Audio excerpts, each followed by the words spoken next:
अक्सर एक प्रॉब्लम सबको परेशान करती है and that is unrefreshing sleep. अच्छी खासी 7-8 घंटे की स्लीप ले ली but they wake up totally feeling disgusted क्योंकि वो फ्रेश ही नहीं फील कर रहे होते। किसी को अर्ली मॉर्निंग हेडेक हो रहा होता है एंड किसी को वर्क करने का मन ही नहीं होता, बेसिकली इनएक्टिव रहते हैं। Hello everyone, welcome back to my channel. I hope you all are doing good. Today's video is going to be very informative, so make sure to watch full video and also share it with your loved ones. So today we are going to talk about various sleep disorders.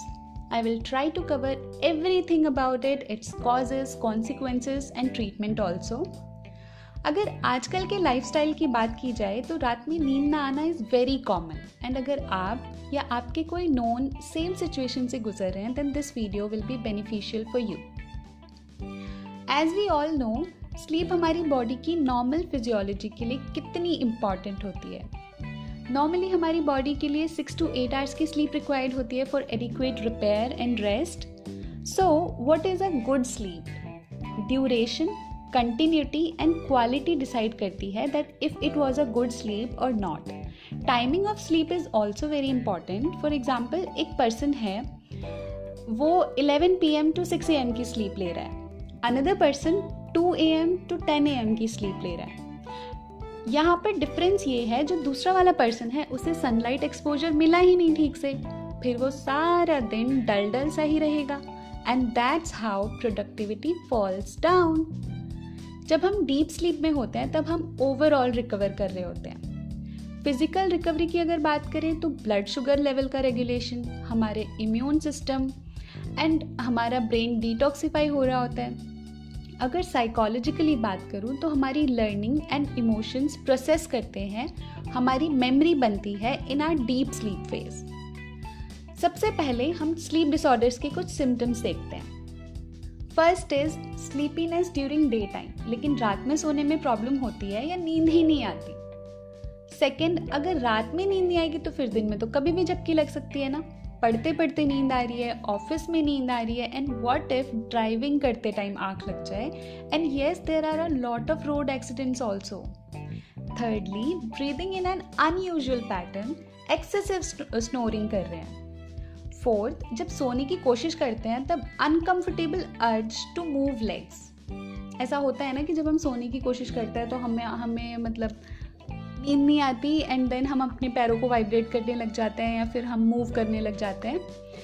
So fifth, unusual या abnormal movements या experiences during sleep. सुना होगा ना कि नींद में चलने की आदत, कोई नींद में कुछ बोलते रहते हैं, डर भी लगता है उनसे। Sixth, irregular sleep and wake cycle. अगर इनमें से आप किसी भी प्रॉब्लम से सफ़र कर रहे हो then you need to watch full video and help yourself out. Next, हम स्लीप डिसऑर्डर्स की बात करें तो there are about 80 types of sleep disorders recognized and still we are finding the newer one. But ये सारे 80 common नहीं हैं। The most common sleep disorder is insomnia, that is inability to sleep या फिर inability to maintain that sleep, या morning में उठने में प्रॉब्लम होती है। ये हमारे इर्रेगुलर स्लीप स्केड्यूल की वजह से, पुअर स्लीपिंग हैबिट की वजह से, या फिर ज़्यादा एक्सेसिव हम जब स्क्रीन देखते हैं टीवी, मोबाइल या लैपटॉप, उसकी वजह से भी हो सकता है। एक्यूट या शॉर्ट टर्म इंसोम्निया कोई बड़ी बात नहीं है, ये आजकल हर किसी को ही होता है बिकॉज ऑफ अनहेल्दी लाइफस्टाइल। रात में लेट सोते हैं देन नींद नहीं आती है, मॉर्निंग में उठने में प्रॉब्लम होती है, फिर सारा दिन थकान फील होती है, इनएक्टिव रहते हैं। And yes, it affects our mood also and many more things. But it can be reversed easily. हमें सिर्फ अपने लाइफस्टाइल को ठीक करना होता है। But when this insomnia becomes chronic, फिर इसके consequences एक next level पे हो सकते हैं। Like काफ़ी लंबे टाइम तक नींद नहीं आ रही है, more than 3 days in a week. Like if I have to give an example, अगर किसी ने शानदार मूवी देखी हो, उसमें जो आलिया भट्ट को प्रॉब्लम होती है that is called as insomnia in chronic sense and इसके लॉन्ग टर्म कॉन्सिक्वेंसेस होते हैं। ये डेवलप कैसे होता है? जो काफ़ी लंबे टाइम से स्ट्रेस में होते हैं या फिर एंग्जाइटी या डिप्रेशन से सफ़र कर रहे होते हैं या फिर किसी फिजिकल इलनेस की वजह से, पेन है या मेडिकेशन या किसी न्यूरोलॉजिकल प्रॉब्लम्स की वजह से भी ये हो सकता है एंड इसकी वजह से परफॉर्मेंस लेवल पर भी असर पड़ता है। कॉन्सेंट्रेट नहीं कर पाते हैं, मेमोरी वीक हो जाती है, सेफ्टी इश्यूज़ जो अभी हमने बात की, ऑटोमोबाइल एक्सीडेंट्स हो जाते हैं, वर्क रिलेटेड एक्सीडेंट्स हो जाते हैं, एंड येस ये आपके मूड को भी अफेक्ट करता है। ऑफ कोर्स अगर कोई पर्सन ठीक से स्लीप नहीं ले पाएगा और तो वो तो इरिटेटेड रहेगा ना, हमेशा एंग्शियस फील करेगा, डिप्रेस्ड रहेगा, बिकॉज जो हैप्पी हॉर्मोन्स होते हैं, the transmitters which keeps our mood high gets elevated with the normal sleep, and अगर स्लीप डिस्टर्ब होती है तो that person becomes more depressed. Second disorder जो कि काफ़ी कॉमन है, दैट इज़ नार्कोलेप्सी। हम इसे स्लीप डेप्रिवेशन या स्लीप लैक भी कहते हैं। When you are not taking adequate amount of sleep on your own because of your involvement in social activities or professional act. And according to the National Sleep Foundation in US, sleep lack एक major health risk है, as it can lead to metabolic consequences, cardiovascular consequences, also affects hormones, for example cortisol hormone या stress hormone that keeps us in good health. ये highest होता है morning में and lowest होता है evening में। But जब आपकी स्लीप डिस्टर्ब हो जाती है, इस हार्मोन की रिदम भी डिस्टर्ब हो जाती है। सेकेंड, लेप्टिन हार्मोन और सटाइटी हार्मोन ये कम हो जाता है। इससे ना बहुत सारा खाना खाने के बाद भी आप फुल ही फील नहीं करते हो, आपको लगता है और खाना है और खाना है। Third, ghrelin hormone that is hunger hormone, ये बढ़ जाता है, जिसकी वजह से आप हाई कैलोरीज कंज्यूम करते हैं एंड वेट गेन का रिस्क बढ़ जाता है, and it is also a risk factor for diabetes, hypertension, heart diseases, and yes sometimes brain strokes also. देख रहे हो कितना कुछ हो रहा है सिर्फ एक आपकी स्लीप साइकिल के बिगड़ने से। Then we come to next disorder that is sleep disordered breathing. इसे हम स्लीप एपनिया भी कहते हैं। इसमें हमें सोते टाइम ब्रीथ करने में प्रॉब्लम होती है। किसी किसी के साथ होता भी है ना कि कोई मतलब सोते टाइम अपने टीथ्स को बहुत तेज़ टाइट से बंद कर लेते हैं। एंड ये क्यों होता है? समटाइम्स हमारी बॉडी में ऑक्सीजन लेवल कम हो जाता है या फिर ओबेसिटी की वजह से भी हो जाता है।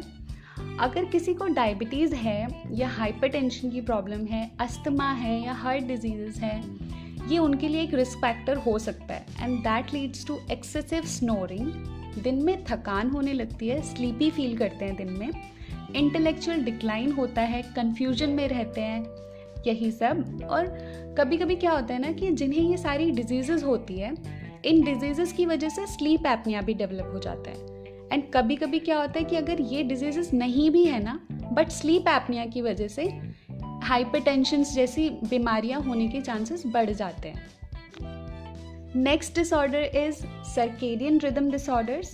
ये टाइमिंग की वजह से हो जाता है। अगर आपकी स्लीप या फूड टाइमिंग डिस्टर्ब रहती है तब ये प्रॉब्लम क्रिएट करता है। And next is parasomnia. ये बहुत मूवीज़ वगैरह में सुना होगा कि अगर कोई नींद में चलता है या बातें करता है या फिर सोते सोते कोई मूवमेंट कर रहा होता है, लाइक ड्रीम में फाइट चल रही है और आपने आपके साइड वाले को किक कर दिया। So basically it is about abnormal behaviour in sleep. अब चाहे वो स्लीप वॉकिंग हो, स्लीप टॉकिंग हो, ड्रीम इनैक्टमेंट्स हो, एबनॉर्मल मूवमेंट करने लग जाओ, या फिर एक होता है रेस्टलेस लेग सिंड्रोम। किसी किसी की आदत होती है ना कि सोते टाइम पैरों को वाइब्रेट करते रहते हैं या मूव करते रहते हैं, उसे कहते हैं रेस्टलेस लेग सिंड्रोम।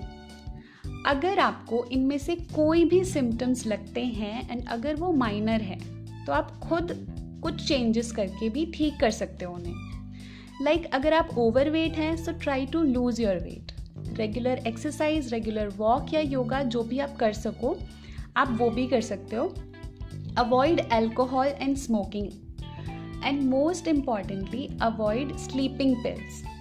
काफ़ी सारे केसेस में ऐसा होता है कि अगर नींद नहीं आ रही होती है तो कुछ नहीं, सिर्फ केमिस्ट पे गए और स्लीपिंग पिल्स लेकर आ गए और उन्हें लेते जा रहे हैं, इनडेफिनेट पीरियड तक उन्हें लेते जा रहे हैं। अगर सच में ज़्यादा प्रॉब्लम हो रही है देन डॉक्टर से कंसल्ट करके ले सकते हैं, but not more than 2 weeks, because sleeping pills ना हैबिट फॉर्मिंग होती है। लोग लिटरली 10-10 साल से स्लीपिंग पिल्स ले रहे हैं and that is too bad. And take healthy diet and avoid excessive eating late at night. Dinner and सोने के बीच में 3 आवर्स का गैप इज़ नेसेसरी। अगर रात को भूख लग जाती है, जल्दी खा लेते हैं अगर हम, और अगर रात को भूख लग गई तो drink milk before going to bed. And yes, take control of diseases like hypertension, diabetes and thyroid. So basically जैसे हम नॉर्मल हाइजीन रखते हैं ना, हमें एक स्लीप हाइजीन या रूटीन भी फॉलो करना मस्ट है. अपने स्लीप टाइमिंग्स को फिक्स कर लीजिए एंड अपने रूटीन से स्टिक रहिए. इवनिंग में no caffeinated drinks at all. सोने से पहले turn off all the electronic devices except your fan और AC of course. Limit napping in afternoon. Power nap is good, लेकिन अगर आप 2-2 घंटे तक दिन में सो रहे हो तो फिर तो रात को नींद आने की कोई एक्सपेक्टेशंस ही मत रखो, फिर तो रात को नींद आएगी ही नहीं. पावर नैप ले सकते हैं 15-20 मिनट या आधे घंटा भी ठीक है, लेकिन 2-2 घंटा सोना is very bad. And take a warm shower before bed time, उससे भी बहुत अच्छी नींद आती है. एंड सोने से 1 आवर पहले नो स्क्रीन. मुश्किल है आज के लाइफस्टाइल में, but it needs to be done. And एक सिनेरियो ये भी है कि अगर सो गए बट नींद नहीं आ रही है, लेट तो गए लेकिन नींद नहीं आ रही है, 15-20 मिनट तक बस करवटें बदल रहे हैं लेकिन नींद नहीं आ रही है.